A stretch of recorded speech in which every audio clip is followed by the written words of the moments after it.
Breaking news. తాగునీటి కుళాయిల నుండి జంతు కళేబారాలు. గత 2 రోజుల నుండి ఇదే పరిస్థితి అంటున్న శంకవరం దళితువాడ ప్రజలు.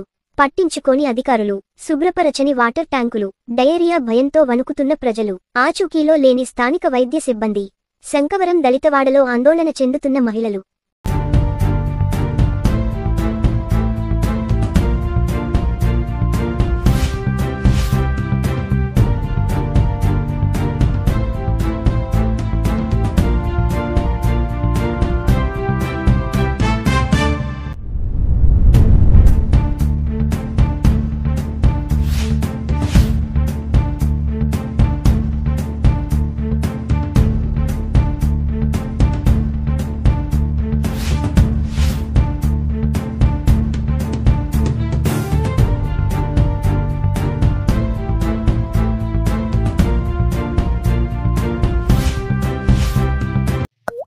Please do like, share, subscribe.